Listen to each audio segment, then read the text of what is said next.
Hey, what's going on? It's Bill Burr, and it's time for the Monday morning podcast for Monday, June 28th, 2020. What's going on? How are ya?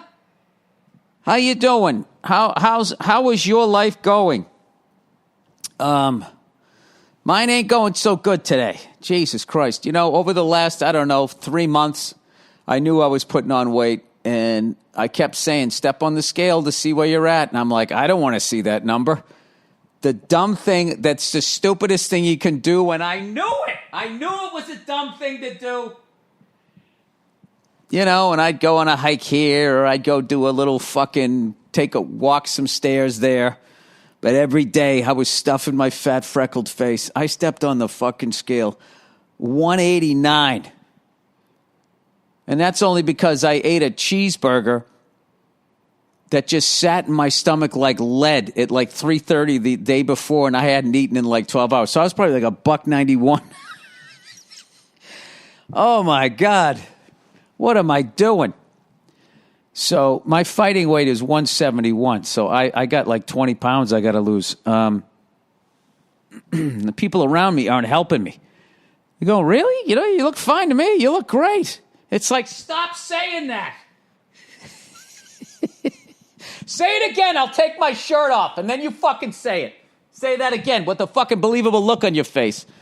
So I'm back on it. I'm weighing myself every day, and I'm going to get back down to 171 where I need to be.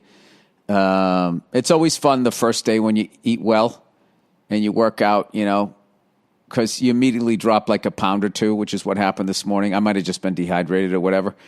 But so it was 187 when I got on the scale. But now after the first day, then I feel like your body's just like, oh, this is what we're doing. Let's fucking pump the brakes here. Let's put on the parking brake for the last fucking whatever 16, 17 pounds. So so I got to do this the right way. Now I got to make sure that as I'm dropping it, it's fat and not muscle, because then I'll get down to 171. You know, and that's when you have the ET body. You know what I mean? Your arms are all skinny, your legs are skinny, and then you have that little pot. So I got to make sure I have the, get plenty of protein and all that type of stuff, which I know what I got to do. But I was pretty upset with myself yesterday, and on a low level, upset with my wife. Because I kept saying, like, is it me? Am I a fat bastard when I wasn't weighing myself? Because rather than just going in, and she'd be like, Bill, you look great. You look fine. It's like, how does that help me? If your wife says to you, you know, you're looking a little chunky there. You're a little chunky monkey there. What's that? The ice cream you've been eating. You're looking like what the fuck you're eating. I don't eat that shit, by the way. I'm not into that one with the fucking bananas in it. I like the old school ice cream, you know, where it was just sugar, cream, whatever the fuck is in it, and ice. Ice cream. Maybe some chocolate chips. Maybe a little pistachio. You know what I mean? Before they came out with this ice cream where you fucking empty the cupboard and throw it in there. Like fucking potato chips and bananas and I don't know what else. Fucking detergent tablets. Coffee. I guess coffee's been around for a while. Oh, I'm just a fucking... Why can't things be the way they always were? Yeah, so that's where I'm at. And I've just been thinking in my head of the Four Kings documentary that I watched, where everybody on that thing was roughly my height, maybe a little shorter, except for Thomas Hearns, and they were all like $155, 156. Now, obviously, that's a boxer, so I got to feel like if I get down to like, you know, anywhere between 165, 170, I should be good. So rather than starving myself, I'm just going to be eating right and going for walks. Walks are the shit when you get older. They don't fucking hurt your knees. You do it at night. You know, But speaking of which, I'll be doing a lot of cardio the next 3 nights because I am at the Comedy Store running my hour and 10 minutes because I got my first indoor road gig in Las Vegas. It's my first indoor road gig since all of this bullshit started. So very excited and / nervous. You know what I mean? You want to do a good job. You don't want to show up and just phone it in or whatever. You know? So, I was driving around town and I saw this fucking, this billboard for that new Britney Spears documentary. And it was just like heartbreaking, devastating, eye-opening, toxic. And I was just sitting there going like, only in this fucking country could a blonde white woman sell out arenas, make millions of dollars, and then fucking they come back around and it's like, oh my God, what did they do to her? Now, I'm not saying that she wasn't horribly misguided. I'm not saying that, I don't even know the fucking story. This to me always comes down to that bit I used to do, the way they told the story of that woman serial killer versus a Charlie Manson or a fucking Jeffrey Dahmer, where it's just like they're made out to be lunatic fucking madmen. But the woman serial killer went out and they blamed guys. Well, if the guys didn't do this to her, then she wouldn't have been murdering those guys. Okay. All right. Well, shit was done to me when I was a kid. I didn't go out and then do it to other people. Right? That doesn't make, I don't know. Am I thinking crazy here? If you were a kid and somebody tortured you somehow, then you grow up and you just start torturing people because you were tortured. And then what? You're still a victim? Because evidently that's what American cinema wants you to believe. No, it's a very interesting thing. How some people get treated versus how other people get treated. Like, let's talk about Formula One here. Or actually watch the race because everybody's like, Bill, you got to come back to F1. You got to come back to F1. Max Verstappen is competitive. He's ahead in the points. So I sit down and watch the race yesterday. And Verstappen takes the lead into the first turn. Lewis Hamilton is in second place. The most exciting possible situation in Formula One. Max Verstappen, first place after the first turn. Lewis Hamilton in second place. Because now you're going to get to see some racing. Okay? But, Max, I think wire to wire. I watched 3/4 of the race before I had to go to a kid birthday party. Oh, dude. I mean, I literally had to break out the Hawaiian shirt. Like, I am in Hawaiian button-down shirt. I don't think they make Hawaiian pullovers. Hawaiian shirt shape. I showed up total fucking dad outfit. I had Hawaiian shirt, I had white linen pants, and I had a pair of Crocs on with socks. That's right. Old Freckles has Crocs. I didn't want them. My wife kept asking me, do you want a pair of these? And I was like, no, I do not. I do not. Then the kids, she got a pair. And then the kids got a pair. And then a friend of our family got a pair. And I kept saying, I don't want them. No means no. I don't want Crocs. I'm good. Thank you. Thank you for asking 40 times. Father's Day comes along. Guess what he gets? Pair of Crocs. Oh, the exact thing I said I didn't want. Oh, no, you shouldn't have. No, literally, you shouldn't have. So I got a pair of those plastic fucking boats that will exist 1,000 years after I'm dead. That's all I think about when I wear them. I'm like, plastic should be like a family heirloom now that you just hand down generation to generation. This spatula has been in our family for 800 years. making scrambled eggs back when there was chickens. So I got a pair of them. I got to say, they're pretty comfortable. They're pretty comfortable. It definitely looks like, I don't know what. I feel like when I wear them, you immediately feel like a guru. Like you're just up there just talking some shit. Oh, my God. Speaking of that, should I talk about this now or get back to the F1 shit? Wait a second. What is this fucking guy's name? Michael...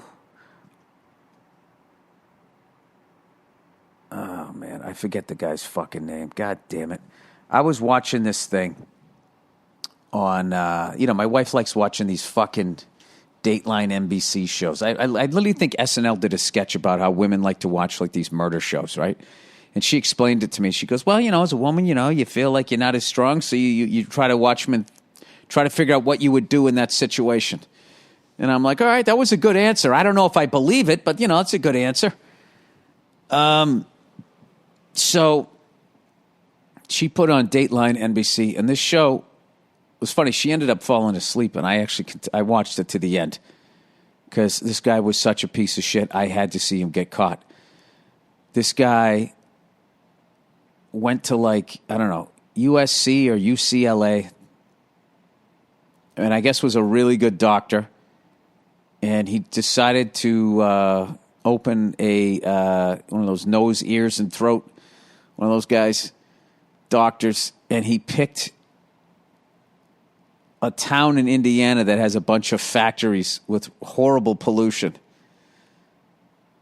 I was like, all right, this guy, location, and he just made all of this money, and he was flying around in private jets and had a yacht and all this, and I'm thinking wait, this guy's doing this off of being nose, ear, and throat doctor. That's what it is.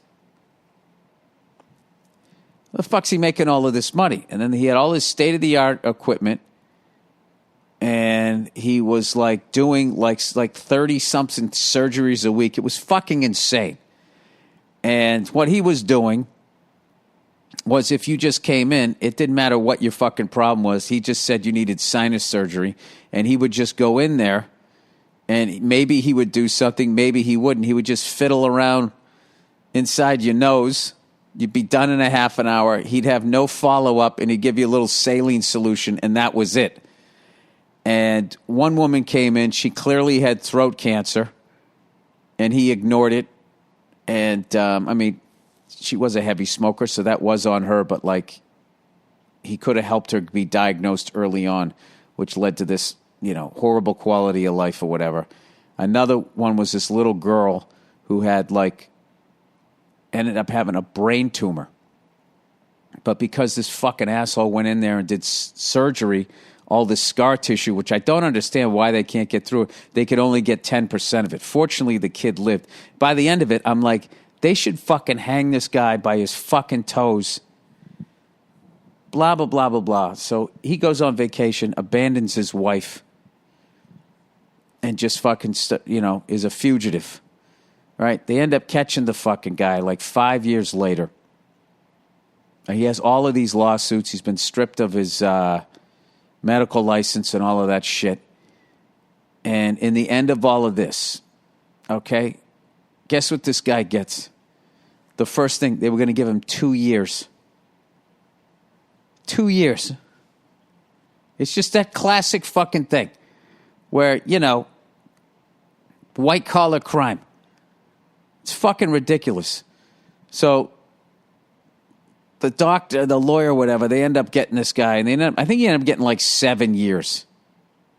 Or he did 7 years or something like that. And now he's out. Now he's trying to start this yoga thing, right? He's going to be a yoga instructor. And he's such a lunatic. He's people talk yoga about spirituality and all that. Who's kidding who? It's not about that. It's about looking hot so you can get some fucking ass. That's basically, that's what he reduced yoga to. And he still goes around calling himself a doctor. And it was so fucking upsetting. I actually looked up some of the victims because I was going to try to go out there and do a benefit for him. Because one of the mother of the kid was going, he wiped out my savings. And now this guy, he's just like down in Miami doing like fucking yoga. It's a whole thing. It was really it wasn't satisfying on any level. Other than the fact they stopped him from doing that. And the only time the guy owned up to, I heard a lot of people, the only time he owned up to it was when he was staring, at a jail sentence. So he just said the things that they knew he wanted them to say. Just a complete narcissist, fucking sociopath and all of that shit, which is, the problem with those types of people is you're never going to get satisfaction. You're never going to get closure. You just have to walk away from them. That's kind of what it is. But a guy like that, they should have walked away as they closed the fucking jail cell. That guy should have gone to jail for fucking life. He should have got like 2 life sentences for what the fuck he did. To sit there and be performing surgery on people that don't even need surgery or it's not the proper surgery. I mean, but you get caught with like, a fucking kilo of cocaine. You're going to jail for fucking life. And this fucking guy is sitting there rooting around at people's fucking noses. Right there. I mean, there's a kid with the tumor that they could have got out, and now they can't because of what the fuck you did. That's it. You're done. You don't get to go to Miami and do fucking yoga. That's fucking annoying. It's really annoying. All right, let's get back to something a little more fun annoying. Let's talk F1. So I'm watching the race, right? And then I have to go to the kid birthday party. By the way, I have the same colored Crocs as my son, so it was kind of cute. We both were wearing blue and white, so I'm not going to, And then my daughter was also wearing blue and white. And it just kind of all came together by accident. I think my wife was dressing the kids the same way, and then I just went with my fat clothes that just happened to match them. And, I'm telling you right now, if you're a dad, you got to have at least one Hawaiian shirt in your fucking closet for those after the holidays. As you start to walk it off, you got to start dressing like Robin Williams, rest his soul. So I'm watching the highlights because I had to watch the highlights to see the end of the race. I thought I taped it and I didn't. And they're screaming about Max Verstappen going to win the race, but they're also screaming about Lewis Hamilton because it's not a race unless you're talking about the fucking diva, right? And Lewis Hamilton's getting new tires. He's going for the fastest lap. The fucking announcer's like, and Max Verstappen wins. 25 points to leader F1. And Lewis Hamilton also gets the fastest lap.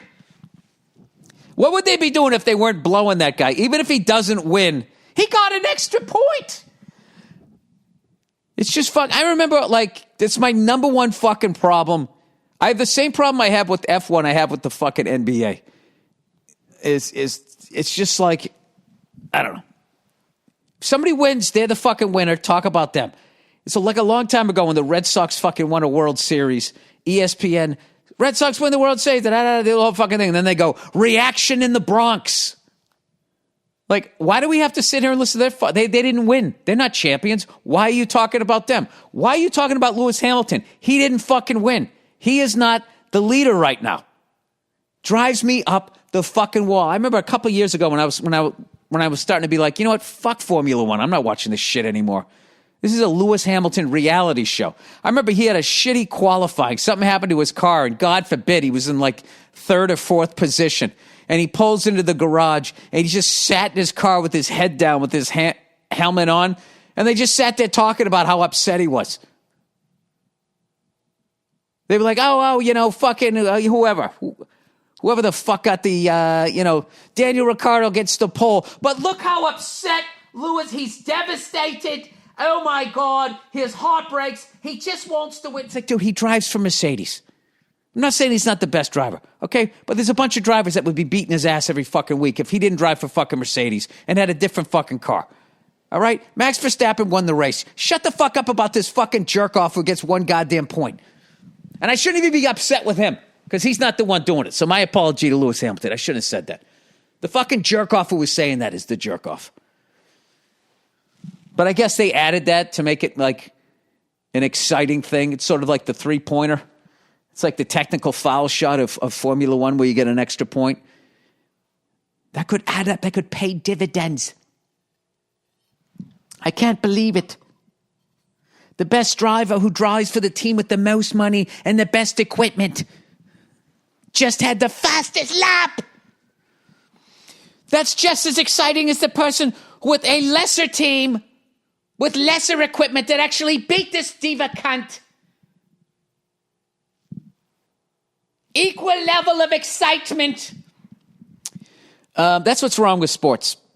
The bottom line is they know that Lewis Hamilton puts asses in the seats, and he is their fucking show pony right now. So no matter what happens, win or lose, that was like back in the day when the Red Sox were fucking going, all right, so I guess you got to spend $200 million and buy up the league to win it? To stop the Yankees? Fine, we'll do it again. And then we fucking do it. And they're like, reaction in the Bronx.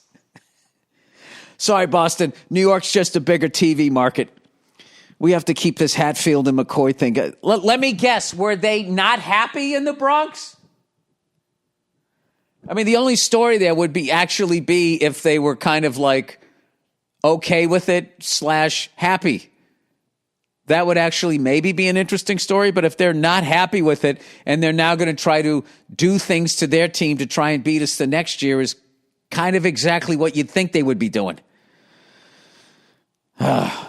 Fucking out of breath after that one. I also watched, I got caught up here. I haven't been watching a lot of racing because I've been too busy eating. Oh, God. It was getting to the point where I wasn't making effort noises to put on my socks, but there was definitely an effort being made. Yeah.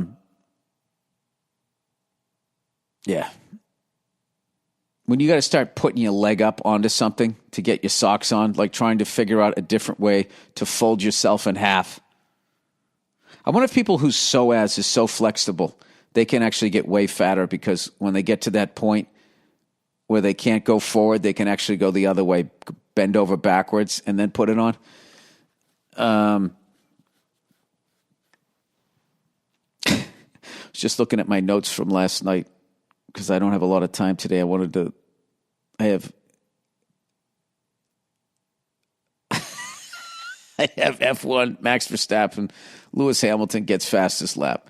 And then I got a couple other topics, and then I got Billy Fat Cakes. And you know what? I went to that kid birthday party yesterday, and I walked in there. I was like, I'm not having any cake. I'm not having any of this stuff. I had some vegetables with like half a spoon of guacamole and waters. That's all I had the 3 hours that I was there. And, it was actually cool was I went there and my daughter really likes to play catch now, which was fun. And then a couple of the other kids came over. They also wanted to play catch and stuff like that. So it's cool that kids still want to do stuff like that.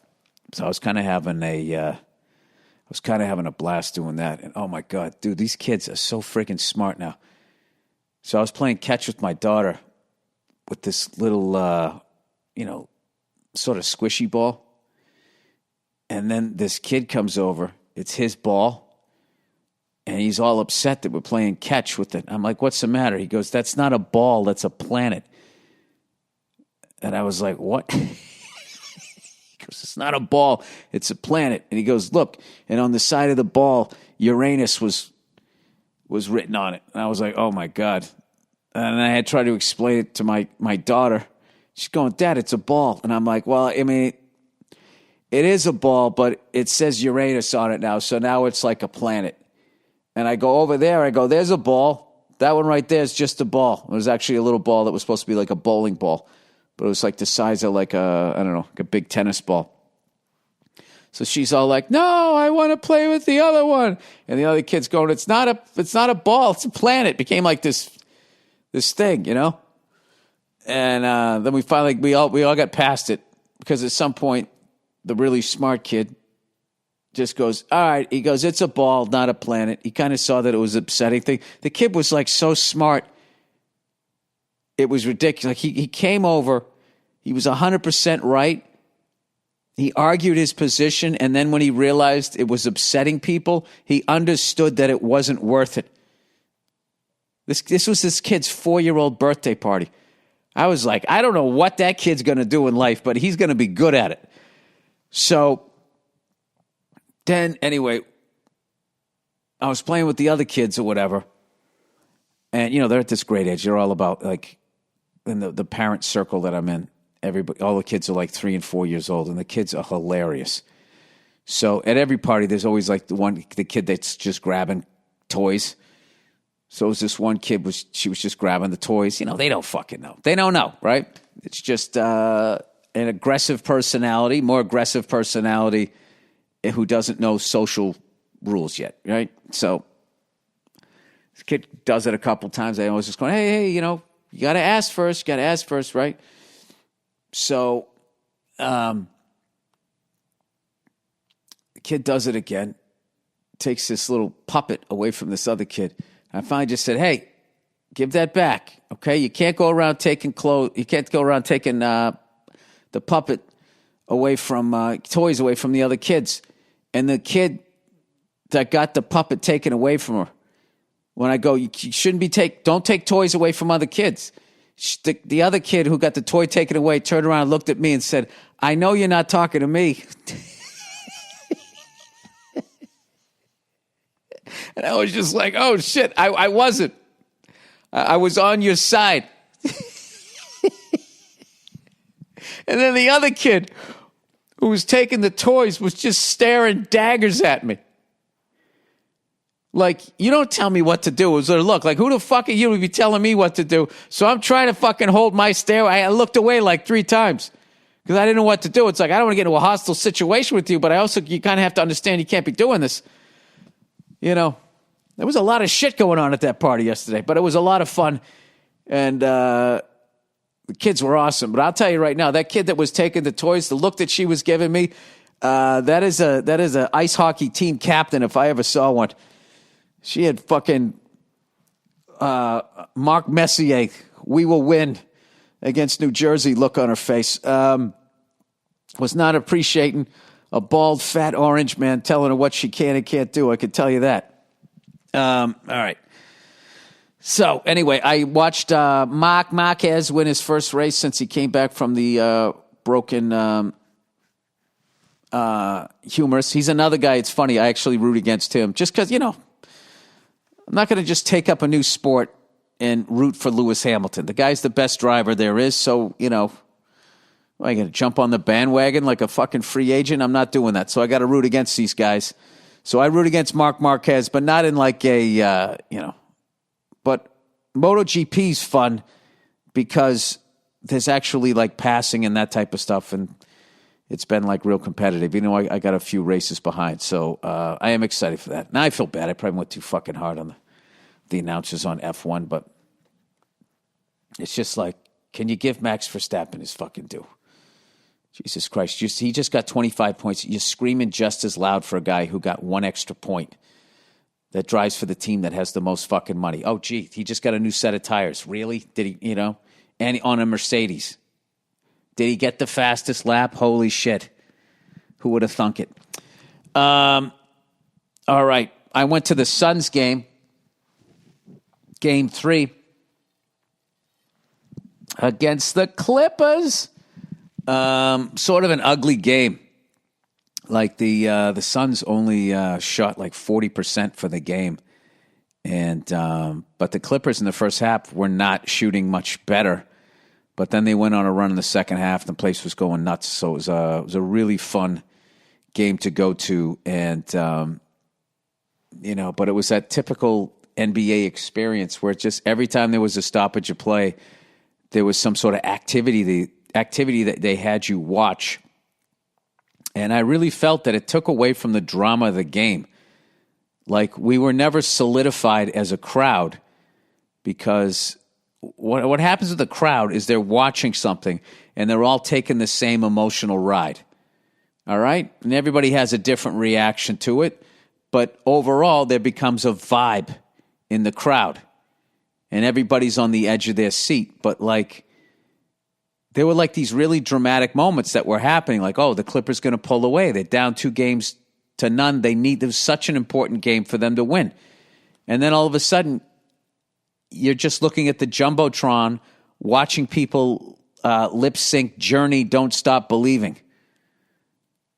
Or, fine, let's see who's the best fucking dancer. Just people making absolute fools of themselves to get on the fucking Jumbotron. And then it's like, what the fuck is that really a guy, like, twerking? Still, and his kids are there? That's a dad? And I'm processing that, and then you just hear, that horn, and then all of a sudden, oh, wait, I'm at a playoff game. It's just really weird. But I will say that they do a really good job if you're watching it at home that you can't hear all the shit that's going on. But it was like, I heard somebody on the internet describe it. It was like you were at a Chuck E. Cheese birthday party while there was a playoff game going on, and it's really insulting to the fans, which is, I was like, well, I can't say it any better than that. Some guy on Reddit, because I actually Googled to see, like, am I just being a grumpy old man? Am I the only guy that feels like they should tone it down a little bit? Yeah, it's really, I don't know. It's weird. So anyway, I saw that game, and then I was in a cigar bar with my wife, who actually got into the game. I was watching Game 4, Suns-Clippers, and we actually had to go, and she got so into it. She goes, well, we can't leave now. I was like, oh, my God. My God, it almost took me 20 years of making her a sports fan. She's hanging in a cigar bar. This is fucking great. Yeah, we ended up having to leave because our babysitter, had to go. So we ended up having to get out of there. But I watched most of that game, and I was watching the first half going, like, am I out of my fucking mind? Why didn't I just bet the Suns? I should have buried the Suns. They shot 40%. They're going to blow them out. And the second I texted that to Verzi, all of a sudden the Clippers closed it down to, actually took the lead at one point, I think, or tied it up. And I had to leave right during the ugliest part of the game where there was like 14 possessions between the two teams and nobody scored any points. It's like there was a fucking lid on the bucket. But anyway, we're just going to talk sports today. The Montreal Canadiens are in the finals against your Tampa Bay Lightning, looking to go back-to-back the first time since the Pittsburgh Penguins in 2016. Was it 2015, 2016? Or 2015, 2016. Then it was the Capitals, then it was the Blues, and then it was the Lightning. So, as a Hab hater, first of all, I got to say congratulations to the Montreal Canadiens. They're just playing, they're playing such good hockey, I can't even get mad at them.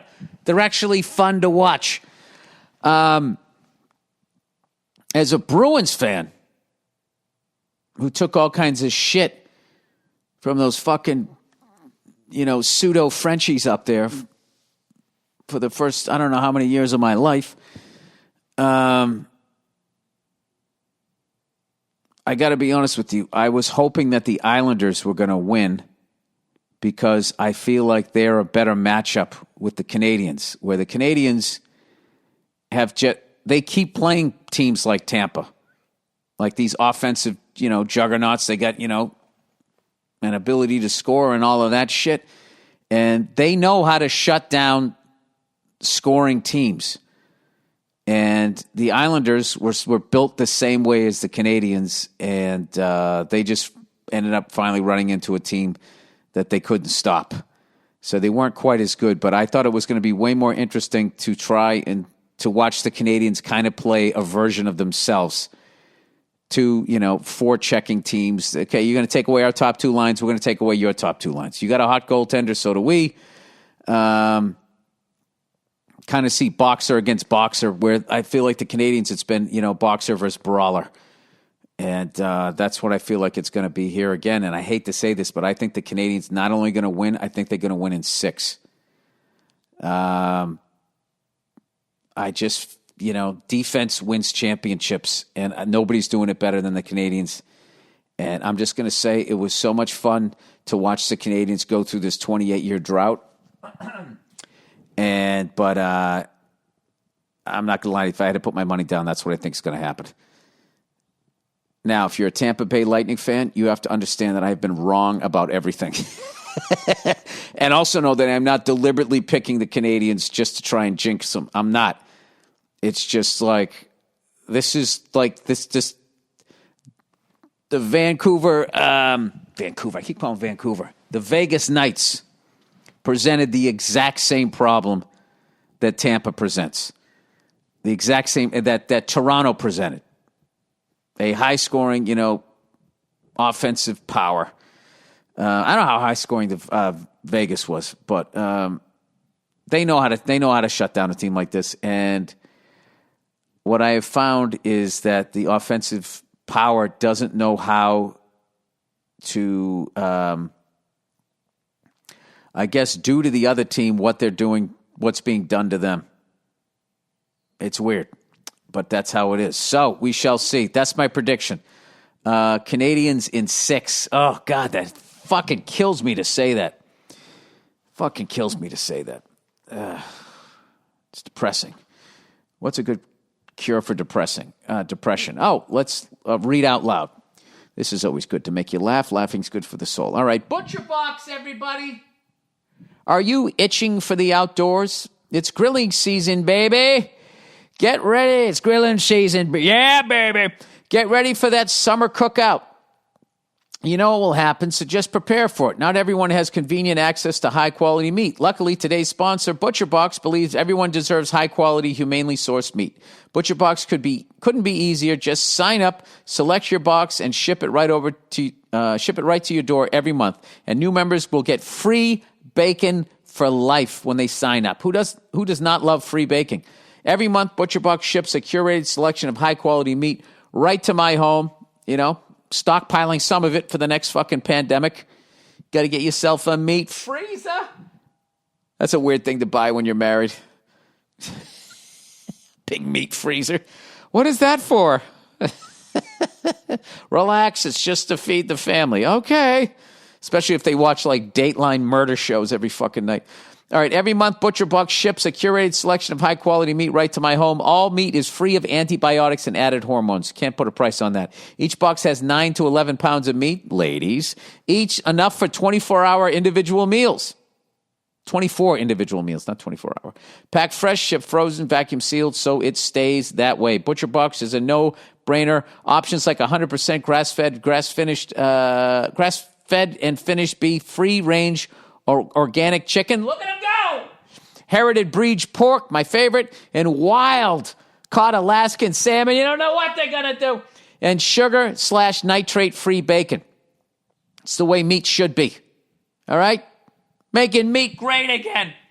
And they even have free shipping nationwide except for Alaska and Hawaii. Just go to butcherbox.com/Burr. That's a package of free bacon in every box for the life of your subscription when you go to butcherbox.com/Burr.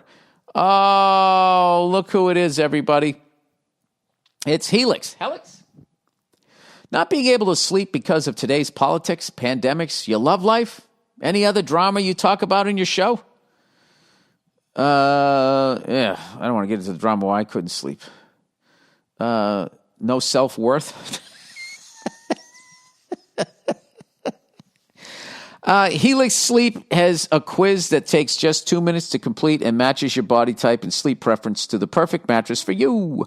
Why would you buy a mattress made from someone else? With Helix, you're getting a mattress that you know will be perfect for the way you sleep. Everybody's unique and special, and Helix knows that. So they have several different mattress models to choose from. They have soft, medium, and firm mattresses. Mattresses great for cooling you down if you sleep hot. Gross. And even a Helix Plus mattress for plus-size folks. Get over here, big boy. Why don't you lay down on that one? It feels great, doesn't it? Like you're floating in the ocean. It's been awesome. Getting messages from so many of you who've also found the Helix mattress of your dreams. So, if you're looking for them, it's got to be Helix. Helix, That sounds like hell. This is heaven. Helix. Healing. So if you're looking for a mattress, you take the quiz. You order the mattress that you're matched to, and the mattress comes right to your door, shipped for free. You don't ever need to go to a mattress store again. Helix is awesome. But you don't need to take my word for it. Helix was awarded the #1 best overall mattress pick for 2020 and by GQ and Wired magazine. Just go to helixsleep.com/Burr, HELIX. Take their 2-minute sleep quiz, and they'll match you to a customized mattress that will give you the best sleep of your life. They have a 10-year warranty, and you get to try it out for 100 nights. Gross. Risk-free. They'll even pick it up for you if you don't love it. Yeah, but you will. Helix is offering up to $200 off all mattress orders and 2 free pillows for our listeners. And at helixsleep.com/Burr. Okay. Last one. Policy genius. You know, the word genius gets thrown around a lot these days, okay? But when it comes to policy genius, it's not an overshoot. It's not an overstep. It's not an overshare. It's not an over something. Summer's here, and the days are getting longer. No, they're not. We're on the other side. June 21st is the longest day. Now we're on the other side. We're 7 days the other way. Meaning you've got some extra time to see if you're overpaying for home and auto insurance. As adults, summer fun includes saving money. Policy Genius is a free and easy way to check if you could be saving cash on what you're paying for home and auto insurance. Are your home and auto policies almost up for a renewal? Well, let Policy Genius look for a lower rate for you. Policy Genius makes it easy to compare home and auto insurance in one place. They can help you find home and auto coverage similar to what you have now, but at a lower price. They save customers an average of $1,250 American dollars per year over what they were paying for their home and auto insurance. $1,250. It's not bad. That almost gets you a fucking laptop. Their team will handle the paperwork to set up your new policy, maybe an iPad, your new policy, 1.5 iPads. Their team will handle the paperwork to set up your new policy or switch over your current one. Getting started is easy. First, head to PolicyGenius.com and answer a few quick questions about yourself and your property. Then Policy Genius takes it from there. They'll compare rates from America's top insurers from Progressive to Allstate to find your lowest quotes. The Policy Genius team can look for ways to save you more, including bundling your home and auto insurance policies. If they find a better rate than what you're paying now, they'll switch you over for free. Their top-notch service has earned Policy Genius an excellent rating on Trustpilot. Head to PolicyGenius.com to get started right now. Policy Genius, when it comes to insurance, it's nice to get it right.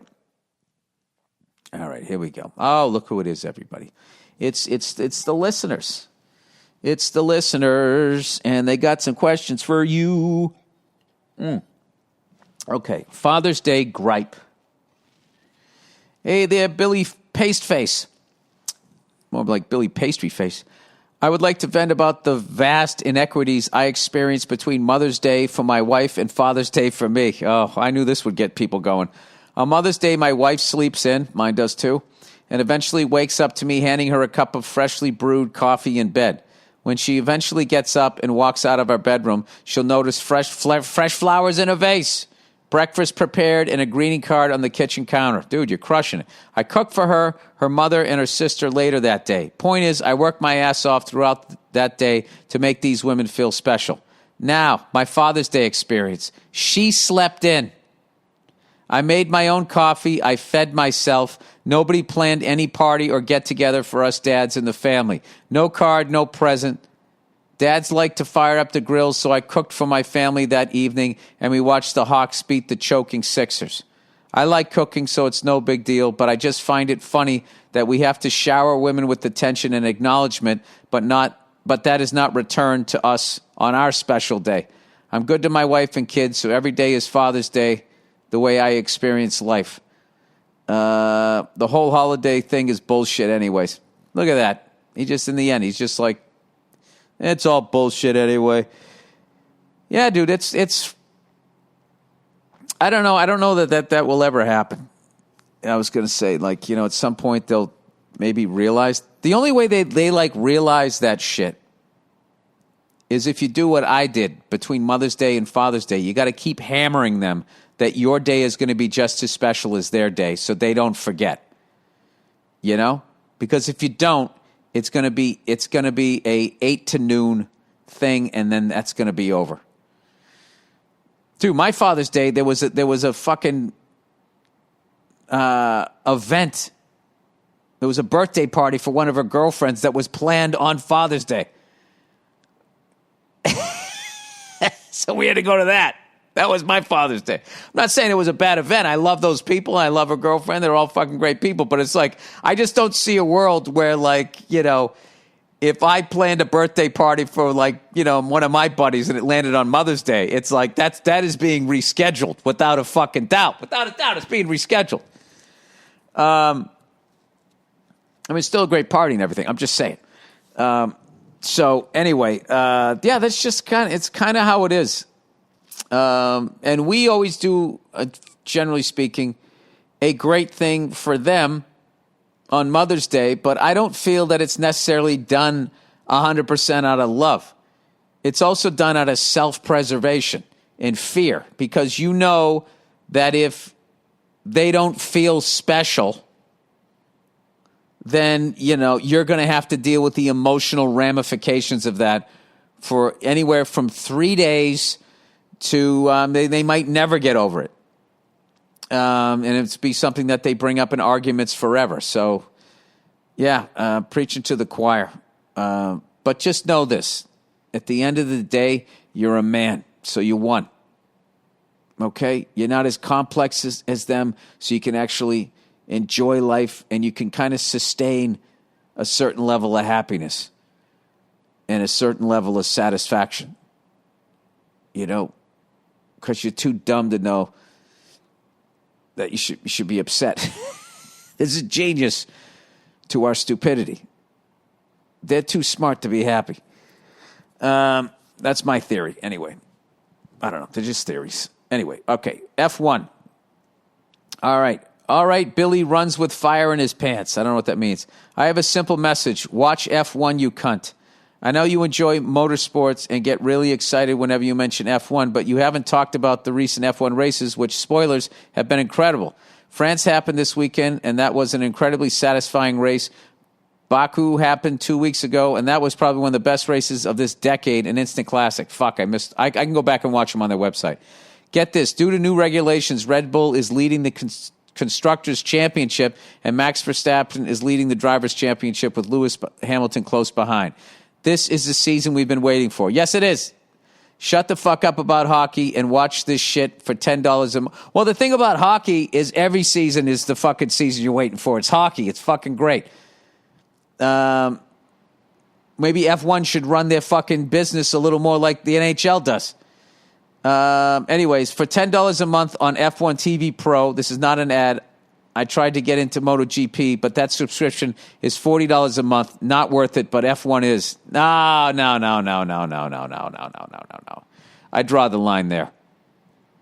I draw the fucking line there.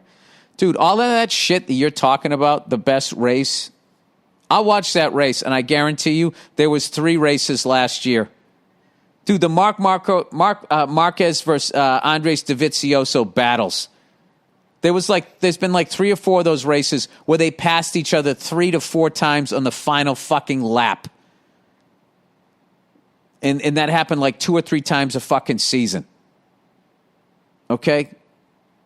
So I don't want to hear like, oh my God, we finally had a fucking exciting fucking race and now this is better than MotoGP. If you want to see passing in racing, which to me is people jockeying for position, passing, you know, the whole fucking thing, then I would say MotoGP is where it's at. It's still where it's at. And unlike you, I watch both of them. I don't watch one race. Oh, fuck that, it's too much fucking money. Yeah, you pay your little $10 for the inferior fucking racing sport. I'll stick with MotoGP. Anyway, the next 2 weeks have races in Austria. Tune your fat head in and watch Mercedes struggle. I mean, I might as well, because, you know, at some point they're just going to throw money at the fucking problem somehow. And they'll be right back, you know, where they usually are. Look at this guy. This guy's so beaten down as a fan of F1 that he's excited that in June Mercedes and Lewis Hamilton aren't in first place. I don't know. Hey, by the way, is it me or does Sebastian Vettel lose his fucking whatever the front or airfoil is every other race? He lost one of his front wings. He's got damage. He has to go into the pits. Oh, it's a disaster. All right, what I should have said. Oh, here we go. Number one, hey, Billy Casper tits. I'm loving the body shame here, people. I'm doing it to myself. I need this. I have a story from childhood that has stayed with me to this day, and I wish I had said something. I was about 12 years old and was with my older brother and his friends, who were both in high school. We all went to the movies to see something. I don't remember what movie because my memory is blinded by rage, the rage of something that happened at the theater. I got an icy frozen drink and some candy before the movie. During the movie, I finished the drink at one point and put the empty cup under my chair until the end of the movie. My brother and his friends were sitting to my right, and a family was to my left. At the end of the movie, I stood up with my group and began to shuffle out of the theater. I felt someone poke me in the back. It wasn't the kind of poke like, excuse me. It was pretty hard, and I knew right away it was someone being aggressive. It felt more like, hey, motherfucker, kind of poke in my shoulder. I turned around and saw it was the father of the family who was sitting next to me. He was holding the empty cup I had accidentally left under my chair. Oh, what a cunt. This guy looked like if Roger Goodell was an impotent used car salesman. He had cargo shorts, white New Balances, accountant glasses, stupid colored golf polo shirt, and a clinging to Scrap's comb over. Oh, dude, if a man has a comb over, you've already won the exchange. He shoved the cup into my chest and said, here, your mom isn't here to pick up after you. I was a pretty polite kid, and I always tried to be respectful and clean up after myself. I had just forgotten about the cup. Simple mistake, right? I was so surprised and slightly humiliated that a stranger would do that, especially to a kid. I just took the cup and walked off. But to this day, I really wish I had said something like, you know what? I'm going to let you hold on to that, you fucking Janet Reno-looking cheese dick. It would have been satisfying to throw the cup right back into his face, too. But alas, I did nothing. I hope he has ass cancer at the end. Well, listen, there's a lot of victory in this. The guy has a comb over. He's such a small person that he does that to he does that to a kid. That's not a happy guy. He was taking out the dissatisfaction he has in his own life on you. And that's what a lot of people who do shit like that are doing. I mean, I bet to this day you still feel that poke in the back like it just fucking happened, if you're anything like me. All right, number two. Hey, Billy Rednuts. A few years ago, I was at 7-Eleven. There was a homeless guy sitting outside. It was the middle of the winter and freezing cold. So I went inside, got myself a cup of coffee and a cup of coffee for the homeless guy. I went out and handed it to him. I walked away feeling good about myself for doing the right thing. Just then, the homeless guy yelled at me, "What, no sugar?" I was stunned and kept walking. I wish I said, "Go fuck yourself, you miserable cunt." Yeah, I've had that happen to me. Remember there was this guy just out of his mind on something. He was sitting near, I was doing a spot at Stand Up New York, and I put some change into his cup. And I walked about 5 paces, and I just heard the sound of change being thrown down the sidewalk, and he just goes, "Fuck yeah!"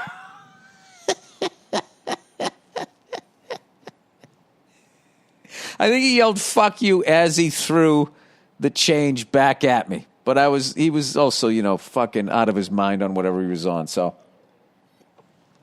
it happens. Yeah, what, no sugar? Yeah, what, no job?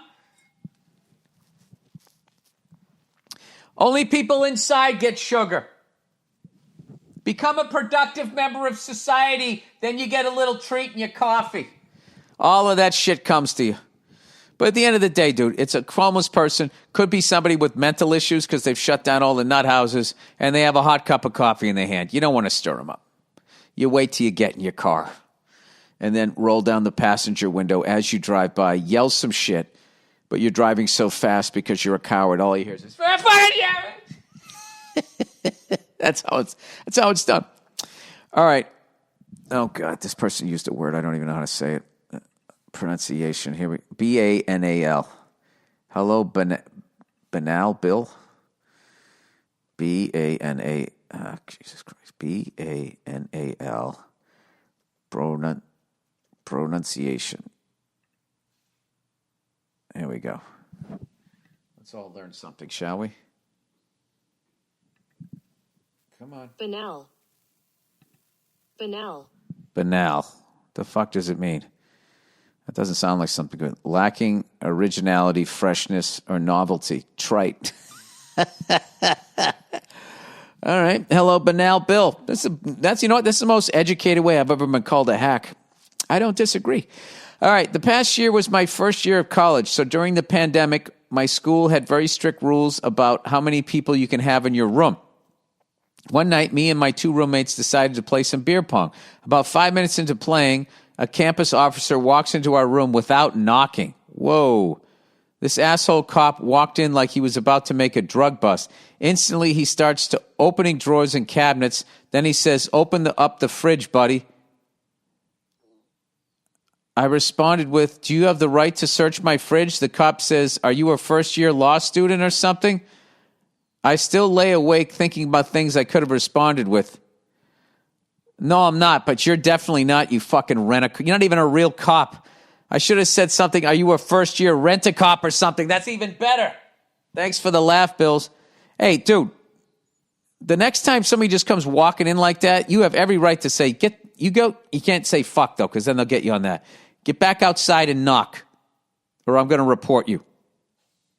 You can't just walk in. Well, actually find out if they can or not. It's not too late to file a complaint. It's kind of a bitchy thing to do, but who knows? I mean, what if that was like, would he do that with women? I don't know. That guy sounds like a fucking character in a comedy. And the whole crowd's rooting for you to try and get him back somehow. All right. What do we got here? I got to get on with the fucking day here. Almost dropped the laptop there. What I shouldn't have said. Oh, here we go. We got a new one. What you were just listening to is what I should have said. If you have a situation where somebody said something to you and you didn't fucking think of anything to say until like a fucking month later, those are the what I should have said. I unplugged my fucking headphones here. But if you actually gave into your urge and then you said it and dealt with the ramifications, that becomes a what I shouldn't have said. All right. Dear Billy Boston Burns, I've enjoyed the what I should have said recently, and I thought I'd throw out a story of something that maybe I shouldn't have said. This was around 15 years ago. I was in my early 20s, and my girlfriend had gotten VIP concert tickets to see Christina Aguilera. Every note. I'm going to show you every note on the scale, every other line. The kind, you are beautiful. The kind where you get to go backstage and meet them. All that bullshit. Holy shit. At the time, I was a major Bob Dylan fan. He just does one note. Still am, but I was a bit of an asshole about it back then. Total music snob. Oh, all right. And they should do a duet. Bob Dylan and Christina Aguilera. You know, just two different minimalist style versus over the top. As I was mad that I had to go watch Christina Aguilera when literally any one of my girlfriend's mates would have generally enjoyed it. Yeah, but I'm fucking around with her. But she can actually sing. She doesn't have bad songs. They're pop songs, but for what they are, they're good, right? But no, drag the reluctant boyfriend along. That's female logic, right? Well, yeah. I mean, that's kind of what they do. What? I thought you'd enjoy it. It's like, do I bring you to a football game? So we're backstage after the show and standing in a long line of people when people that Christina is walking along, shaking hands and posing for photos with her nose turned up and pulling this face like she shouldn't have to breathe the same air as these people. She gets to my girlfriend, shakes her hand, and takes a photo. Christina then holds her hand out to me, and quick as a flash, I wave it off and tell her, that's okay, I'm not a fan. Oh my God, dude, you said that? To be fair, Christina, she couldn't give a fuck and moved on, but her bodyguard behind her was dying to laugh and gave me a little nod as he passed. Dude, I don't know. This sounds like all victory here. The story, I thought, all right, your girlfriend has to have a bad reaction to this. The story always gets a laugh with my mates, but the older I get, the more I think maybe I should have just been polite. I was at her show, after all, so why be a dick? That was me in my 20s, thinking I knew better than the rest of the world, the know-it-all young Englishman. Such is life. Well, you know what? You also fucking, you know that about yourself. It happens. Guess what, buddy? You are beautiful no matter what they say. That's all right. Everybody says douchey things sometimes. Everybody's a cunt sometimes. I actually felt bad for her, man, because that's such a... The way she was blowing through the line, though, that's one of those things where, listen, if you want to vacuum up the extra money with the VIP meet and greets, you got to fucking either do it or don't. Because the worst thing you do is charge them the extra money for the VIP and then blow through the line, and then they actually feel like they got mugged. What needed to be said? Hey, Billy Pasty Legs. I always listen to your show, and recently you've been asking people to write in with their stories about things they should have said in the moment, but they didn't. Well, I have a story for you about someone actually saying what they wanted in the moment, and it was brilliant. So this is called What Needed to Be Said.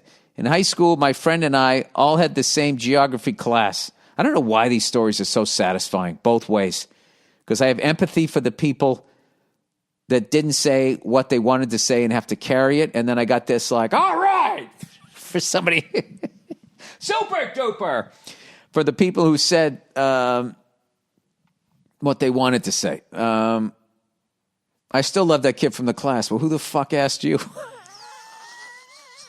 It's that hot chick. Our teacher was a holier-than-thou feminist, the type that puts down men with every chance they get while building up women in the class at all times. Oh, yeah, right in front of the guys. I took one of those classes about 30 years ago. When a guy would ask any question in that class, she would treat him like an absolute moron. But when a girl asked out loud, is lava, like, really hot? This is a grade 12 course. The teacher responded with, what a great question. Yes, it is. Yeah, that's how it works. It's very easy to go from being oppressed to being the oppressor. Getting to the point. One day she's going on an absolute tirade. Who knows what happened to set her off like this on this particular day. She goes on and on about how men are absolute creatures that the world doesn't need anymore because women can reproduce without them now because of sperm banks. Well, you'd still need us to jerk off into a cup. And that more women graduate high school and more women go to college than men, and more women are starting to work in higher paid jobs than men.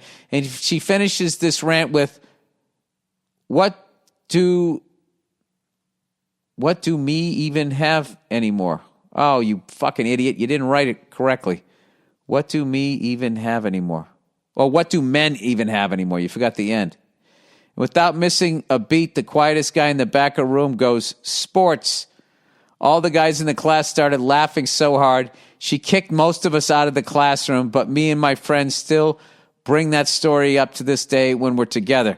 One of the funniest moments in high school was a moment when someone actually said what they should have in that moment. Yeah, and she acted like an absolute child about it. Yeah, I mean, that is a thing. That's why I make fun of feminists. I don't make fun of somebody for being a feminist, but just those loud ones. That's kind of how they. That's how they play the game. It's like people were sexist to me, and the solution is for me to be the sexist.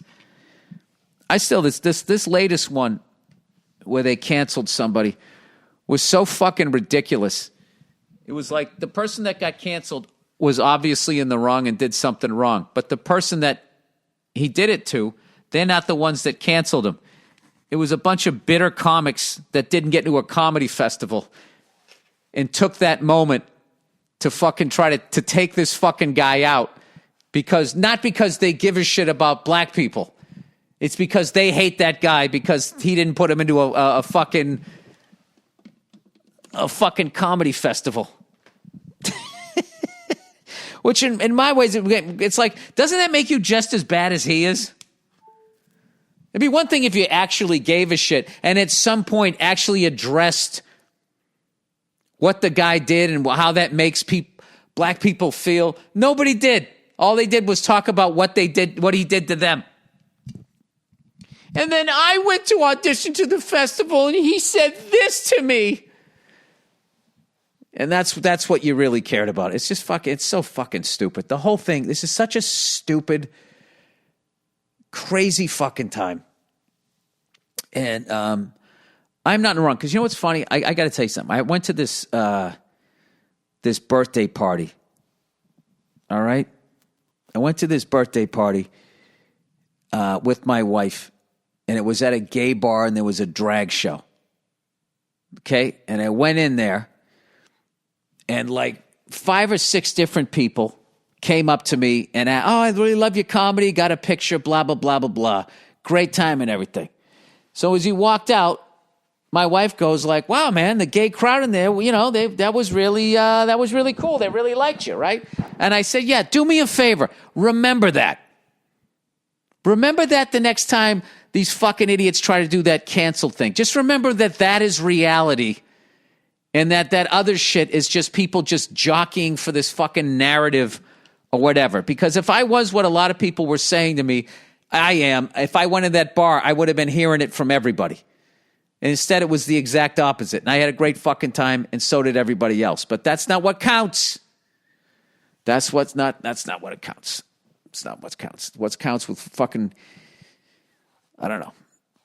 Whatever, I would love to know what the percentage of people are in these cancel culture things. Why the fuck isn't this goddamn plug working so I can upload this fucking... Oh, I know why, because I'm still recording. Fucking stupid here. Yeah, there's reality, and then the reality that cancel culture is trying to present as they abuse their power. Much like that woman that was teaching feminism, who is so hardcore feminist that she literally becomes a sexist and thinks the solution is to then do to men what was done to women. And then the reality is like, so the only reason why you're not a chauvinistic pig is because you were born a woman. You're actually what you're fighting. That classic cliched thing. So that's it. That's my little I'm off the stump now. Go fuck yourselves. I'll check in on you on Wednesday.